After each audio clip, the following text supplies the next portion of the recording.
Welcome back to Yoshi Entertainment, everybody.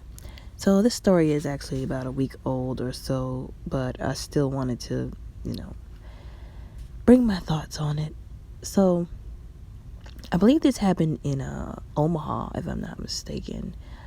But anyways, there was a young man, and I think two or three of his friends, they were living in an apartment, and there've been some flash flood warnings happening in that area, and he and his friends decided to get on the elevator, and well, as one news outlet said, check out the damage or observe the damage. But I guess they just wanted to see what was going on, but they should have just stayed where they were in the safety of the higher levels.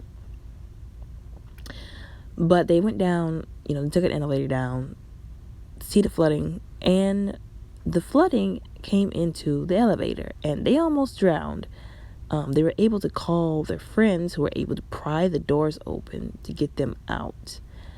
Which I'm happy that they're okay. I'm happy that their phones were still working even in the elevator, because I think in some elevators there's no service in there, so they're very blessed that they're alive right now. Like I said, I'm happy that they're all right.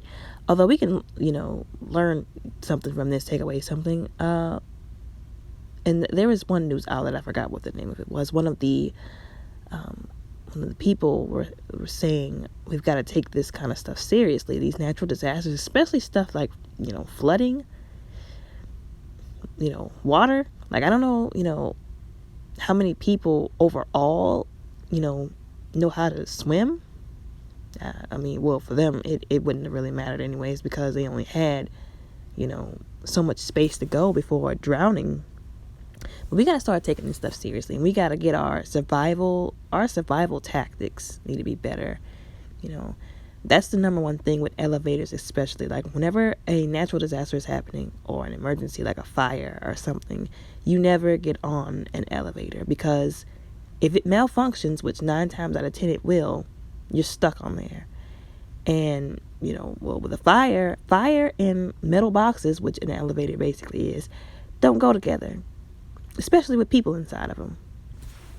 So with, like I said, any kind of disaster happening or emergency, you never ever ever take the elevator, because with this particular example, they only had so much space as the top of the elevator before if their friends hadn't gotten to them in time, the water would have filled up. And then at least with stairs, as long as you keep moving up, there's a chance of survival. But again, in these situations, first of all, stay where you're safe.